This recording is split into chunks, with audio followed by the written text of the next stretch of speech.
जय हिंद दोस्तों। आज हम लोग मिश्रण पढ़ेंगे। आज से मिश्रण चालू हुआ है। देखिए, मिश्रण यानी मिक्सर या एलिगेशन, इस चैप्टर को हम लोग कहते हैं। ये एक्चुअली बड़ा शानदार चैप्टर है। इससे हर एग्जाम में लगभग एक सवाल आता है। इसमें आसान भी आते हैं, कठिन भी आते हैं। इसमें दोनों तरह के सवाल पूछे जाते हैं। डिपेंड ये करता है कि एग्जाम किसका है, या आपकी किस्मत थोड़ी बहुत साथ दे दे, आसान वाली या कठिन वाली। मेहनत किए रहेंगे तो चाहे आसान चाहे कठिन, चाहे जो भी आए आपके लिए आसान है। नहीं किए रहेंगे तो आप ये उम्मीद करेंगे भाई आसान वाला ही मिले।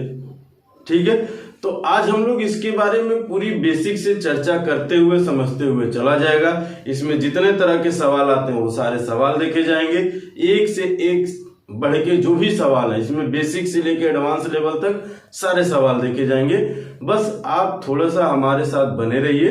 मैं आपको बता रहा हूं कि इसमें जितने भी कंफ्यूजन टॉपिक हैं वो भी आपके सारी क्लियर होंगे। ये जितने आसान है ना उतने कठिन भी है। इसमें कंफ्यूजन भी क्रिएट होता है, लेकिन इसको हम लोग ऐसे पढ़ा जाएगा कि जो आपको फिर लगेगा ही नहीं कि आप एलिगेशन पढ़ रहे हैं। इतना आसान है। एक्चुअली ये जो चैप्टर है ये पूरी तरह से रेशियो पर आधारित है और अनुपात हम पढ़ा चुके हैं आपको। अगर आप नहीं देखे हैं तो आप हमारे प्लेलिस्ट में जाकर उसको देख लीजिए। मैं इस वीडियो के डिस्क्रिप्शन में लिंक भी डाल दूंगा अनुपात का, और उसको आप जाके देख लीजिएगा। वहां से आपको फायदे ये होंगे कि आपका वो जो बेसिक कंसेप्ट अनुपात वाला वो पूरी तरह से क्लियर हो जाएगा।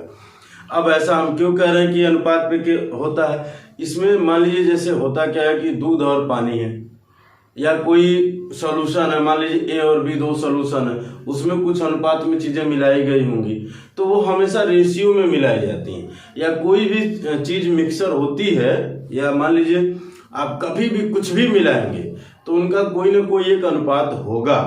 कोई मान लीजिए ज्यादा मिलाएंगे तो कोई कम मिलाएंगे, तो उन दोनों के बीच एक अनुपात बनेगा। ठीक है, जहां दो चीज मिलेंगी, 2, 3, 4, जब भी जितनी चीजें मिले, एक से ज्यादा चीजें हुई तो वो कहीं ना कहीं अनुपात में आएंगे। और ये जो अनुपात होते हैं उसी पार्ट का ये एक रूप है मिश्रण।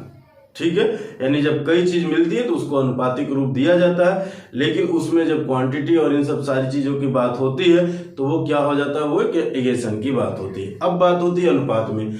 अनुपात अगर दिया है तो अनुपात में आप गुणा करें भाग करें, उसके अनुपात में कोई फर्क नहीं पड़ता है। जैसे मान लीजिए हमने ये कहा कि कोई वैल्यू है 2:3। अगर आप इन दोनों में 3 से गुणा कर देंगे तो ये 6:9 हो जाएगा। तो क्या इनके अनुपात में फर्क पड़ेगा? नहीं, बस ये संख्या बदल रही है, अनुपात नहीं बदल रहा। इनको काटेंगे फिर भी 2 और 3 ही आएगा।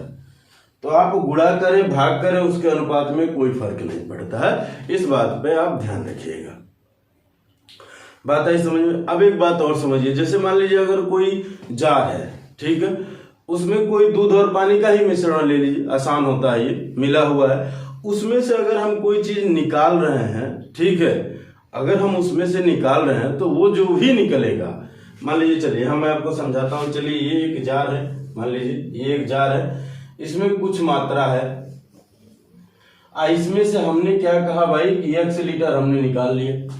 इसमें जो भी सॉल्यूशन है उसमें से x लीटर हमने निकाल लिया। तो अब इसमें से जो x लीटर निकाले तो इसका अनुपात क्या होगा? तो जो इस अनुपात में मिला है ना, मान लीजिए ये a और b के अनुपात में मिला था, तो ये निकलेगा जो इसमें से वो भी और a और b के अनुपात में ही निकलेगा। समझ रहे? जवन बचा हुआ, मान लीजिए अब शेष कह दिए बचा है, तो मान लीजिए चलिए ये a था और आप b निकाल लिए x लीटर, तो जो शेष बचा है वो a - b है। तो इसमें जो अनुपात होगा वो भी a अनुपात b में ही होगा। यानी हमारे बस कहने का मतलब ये है कि अगर हम कहीं से कोई चीज निकालेंगे तो जिस अनुपात में वो होगा उसी अनुपात में निकलेगा और उसी अनुपात में वो बचेगा। यानी उसके अनुपात में कोई परिवर्तन नहीं होगा। और याद रखिएगा, अब मान लीजिए अगर हम कह दिए कि एक जार है, मान लीजिए ये एक जार है, इसमें दूध और पानी का मिश्रण है। क्या है भाई? दूध है और पानी है, ये दोनों मिले हुए हैं। हम क्या कह रहे हैं कि मान लीजिए चलिए ये x और y के अनुपात में है दोनों, ठीक है, हम क्या कह रहे हैं कि पानी इसमें हम जेड लीटर और मिला दिए, पानी हम जेड लीटर और मिला दिए, तो ध्यान दीजिएगा दूध का अनुपात नहीं बदलेगा। जब हम पानी मिलाएंगे तो दूध का अनुपात नहीं बदलेगा, वो किसका बदलेगा, किसका बदलेगा, पानी का। हम पानी मिलाया, ठीक है। अगर हम दूध मिलाएंगे तो पानी का नहीं बदलेगा, दूध का बदलेगा, यानी जो मिलाएंगे उसी का चेंज होगा, उसका अपोजिट वाला चेंज नहीं होगा। हम मिश्रण पूरा बढ़ घट सकता है, डालेंगे तो बढ़ेगा, निकालेंगे तो घटेगा। बात आई समझ में? ऐसी बात को हमें ऊपर समझाए हैं कि उसमें से अगर कोई चीज हम निकालेंगे तो जिस अनुपात में है उसी अनुपात में निकलेगी, ठीक है। जो बचा है वो उसी अनुपात में होगा। क्लियर है? इतनी बात आ रही समझ में? अब इसमें थोड़ा सा हम लोग एलिगेशन मेथड भी समझ लेते हैं, जिसपे हम लोग कहते हैं वो, ठीक है। तो चलिए इसको पहले मिटा देते हैं, फिर हम उसको भी समझते हैं कि एलिगेशन मेथड होता क्या है, ठीक है। मान लीजिए हमने कहा कि कोई वस्तु है, दो तीन तरह की चीजें हैं। मान लीजिए हमने ये कहा कि एक सस्ती वस्तु होगी, एक क्या है, सस्ती है, और एक क्या है, महंगी है।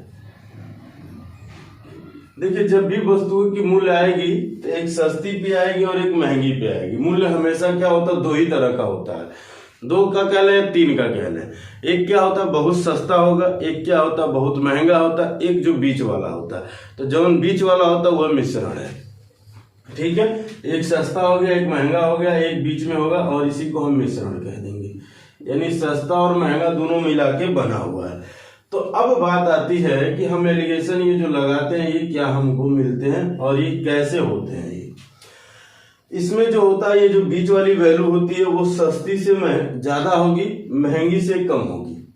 यानी अगर यहाँ हम घटाएंगे, ठीक है, तो हम क्या कहेंगे भाई, महंगा, महंगा या महंगी, ठीक है, माइनस मिश्रण, क्या भाई, माइनस मिश्रण अनुपात। अब ये हमेशा अनुपात में ही बताएगा, और ये क्या बताएगा, उसके मूल्य का अनुपात बताएगा, ठीक है। ये क्या हो जाएगा भाई, मिश्रण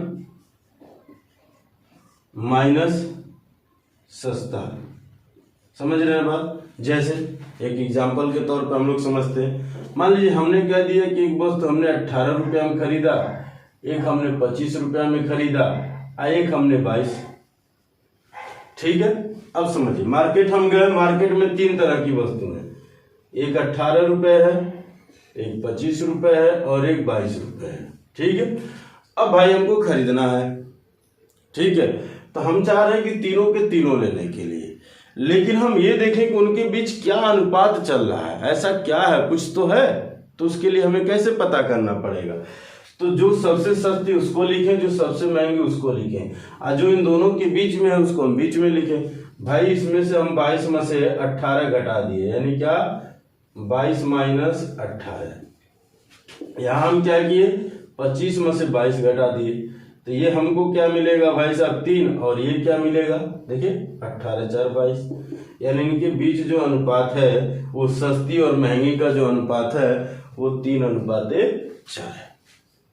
क्या है भाई, 3:4 है। यही चीज आइए क्या है, उनके मूल्यों का अनुपात है।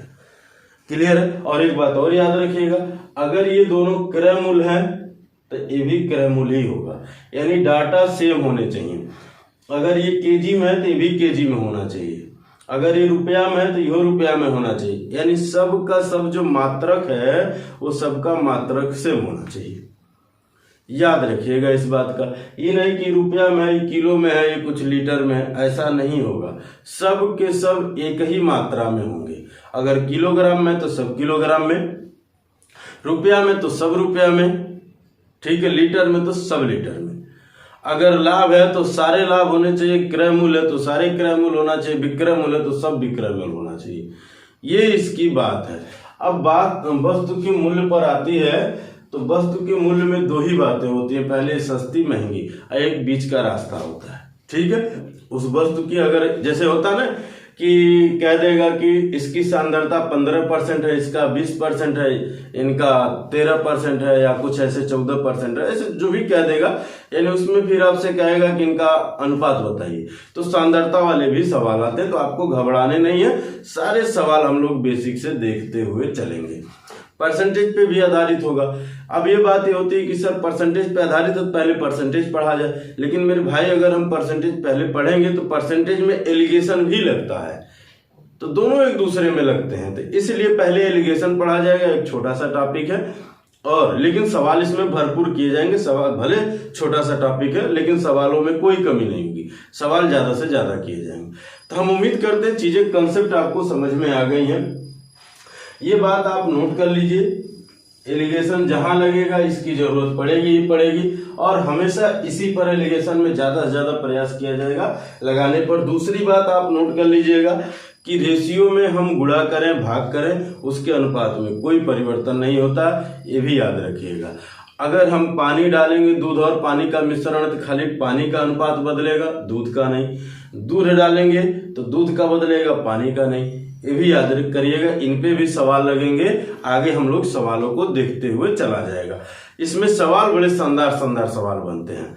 तो चलिए इसको मिटाते फिर हम लोग आते हैं सवालों पे। सवाल है इस वीडियो का पहला सवाल है, बड़ा आसान सा सवाल है, इसको हम लोग समझते हैं और समझते हुए एक एक सवाल धीरे धीरे बढ़ते हुए चलेंगे।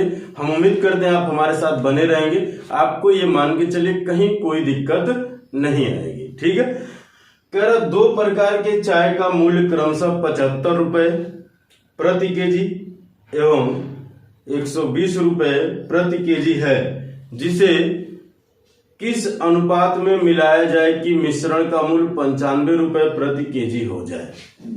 देखिए चाय खरीद रहा है, 2 प्रकार के चाय हैं, एक है 75 रुपए प्रति किलो, ठीक है, और दूसरा है 120 रुपया प्रति किलो, ठीक है। दूसरा है 120 रुपया प्रति किलो, और इनको कह रहा है कि इन दोनों को मिलाया जाए किस अनुपात में कि इन दोनों का जो मूल्य आ जाए वो 95 रुपया प्रति किलो आ जाए। बात समझ रहे हैं? तो भाई अनुपात ही हमें ज्ञात करना है। तो देखिए अब सिंपल बात अभी हमने आपको समझाया कि एक सस्ती होगी एक महंगी होगी, एक इन दोनों के बीच में होगी। तो ये सस्ता हो गया, ये महंगा हो गया, ये इन दोनों के बीच है।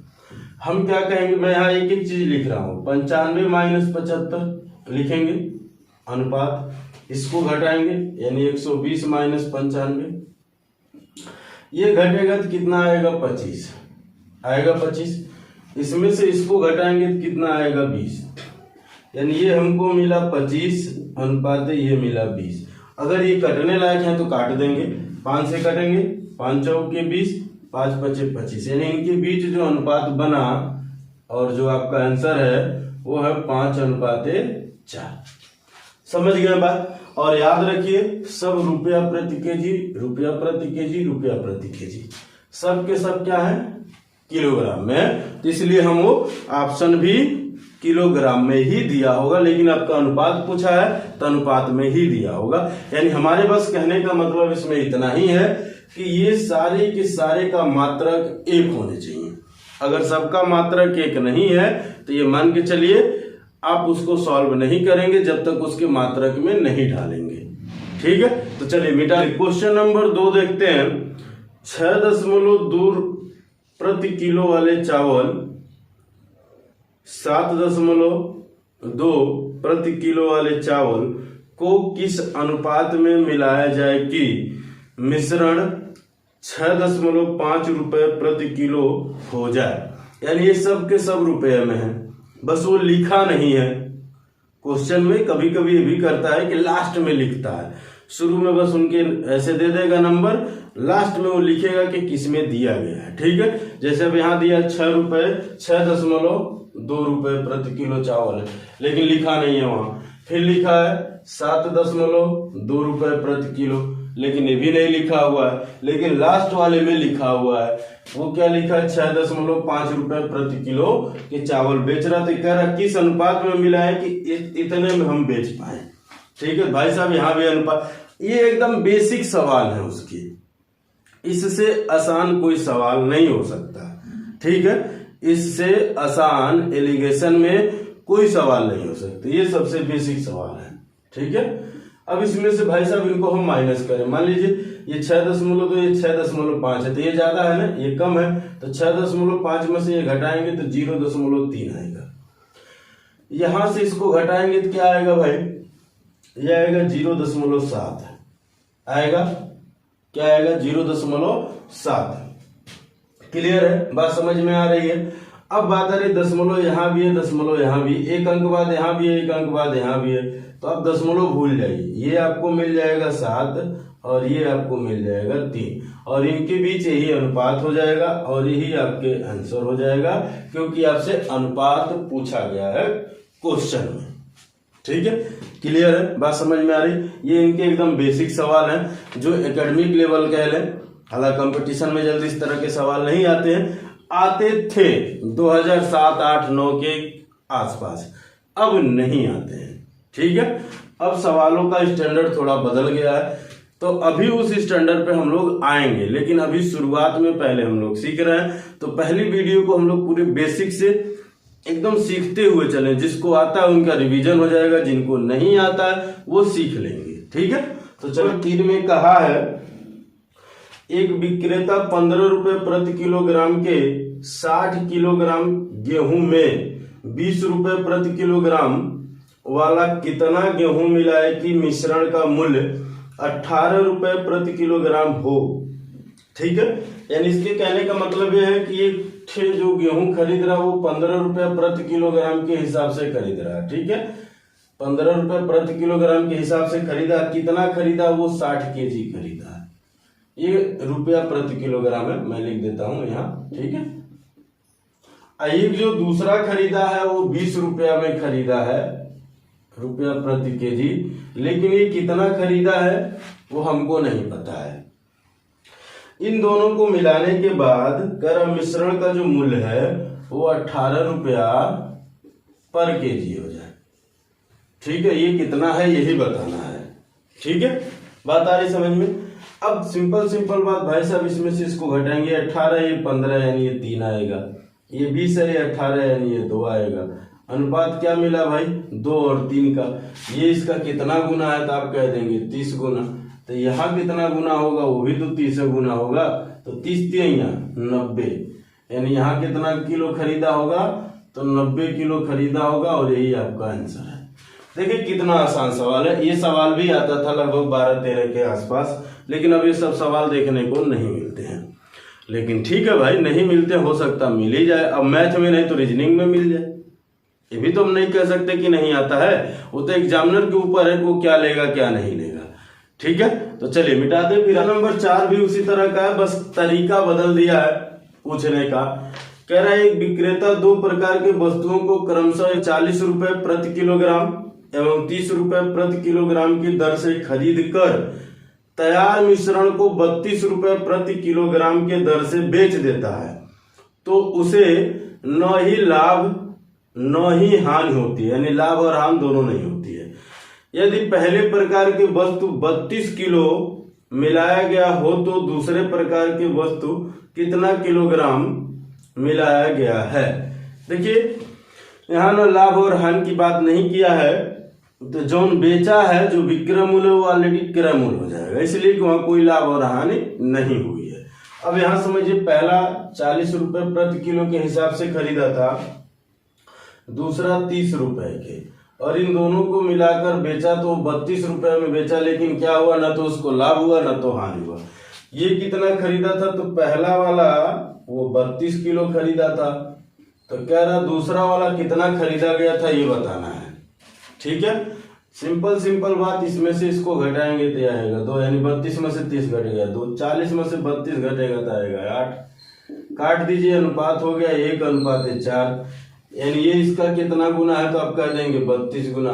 तो ये भी कितना होगा, ये भी 32 गुना होगा भाई। 4 दूना के 8, 4 3 के 12, यानी 128 केजी दूसरा वाला खरीदा था। बात आई समझ में। पहला प्रकार 32 किलो था तो दूसरा प्रकार कितना था, 128 किलो था। यानी इस तरह के भी सवाल आपके आएंगे, लाभ हानि में भी डिवाइड करके। ठीक है, तो चलिए इसको मिटाते हैं, फिर हम आते हैं अगले सवाल पे। क्वेश्चन नंबर 5, 15% तथा 40% सांद्रता वाले, जो मैं कह रहा था, 2 चीनी के घोलों को किस अनुपात में मिलाया जाए कि 30% सांद्रता वाले घोल प्राप्त हों। ठीक है, यानी एक 15% सांद्रता है, दूसरा 40% सांद्रता है। इनको हमें कोई अनुपात में मिलाना जिससे ये 30% की सांद्रता प्राप्त हो। भाई किस अनुपात में मिलाएंगे, इसमें से इसको घटाएंगे 10, इसमें से इसको घटाएंगे 15, ये कटेंगे 5 दूना के 10 और 5 तिहाइयां के 15, यानी किस अनुपात में मिलेगा, तो 2:3 में मिलेगा। घबराइएगा नहीं, सवाल आसान भले हैं लेकिन ये सब कंसेप्ट बेस पे सवाल है। शुरुआती वीडियो है, इसमें सवाल मिलेंगे, थोड़े आसान मिलेंगे। जैसे जैसे हम लोग इस चैप्टर के समाप्ति के कगार पे चलेंगे, सवाल को पिटारा में एक से एक शानदार सवाल मिलेंगे आपको। अच्छा, एक व्यक्ति ने कुछ चावल 15 रुपए प्रति किलोग्राम की दर से तथा कुछ चावल की मात्रा 24 रुपए प्रति किलोग्राम की दर से खरीदे। उसने उन दोनों को मिलाकर 21 रुपए 60 पैसे प्रति किलोग्राम के भाव से बेचकर 20% लाभ अर्जित किया। मिश्रण में दोनों प्रकार के चावलों के अनुपात क्रमानुसार कितना था। देखिए अब यहाँ थोड़ी सी बात अलग है। अलग क्या है, अब तक जो था पीछे हम लोग देख रहे थे तो वहां ना तो लाभ हुई थी ना तो हानि हुई थी। लेकिन यहाँ पर दो चीजों का खरीदने का अनुपात दिया हुआ, मतलब खरीदने की मात्रा दिया हुआ 15 रुपया और 24 रुपया। इन दोनों रुपए में वो खरीद रहा है, लेकिन 21 रुपये 60 पैसे में वो बेच रहा है। भाई ये दोनों क्रय मूल्य हैं, तो यहाँ भी जो आएगा वो भी क्रय मूल्य ही होना चाहिए, विक्रय मूल्य नहीं होना चाहिए। और 21 रुपये 60 पैसा विक्रय मूल्य दिया। क्रय मूल्य और विक्रय मूल्य क्या होता है, जिसपे हम खरीदते हैं वो हमारा क्रय मूल्य होता है, जिसपे हम बेचते हैं वो हमारा विक्रय मूल्य होता है। अब समझिएगा कि वो 21 रुपया 60 पैसा में बेच रहा है, तो ऐसा हो क्या रहा है, उसको हो रहा है 20% का लाभ। यानी ये 100 में जोड़ देंगे तो ये उसका विक्रय मूल्य हो जाएगा।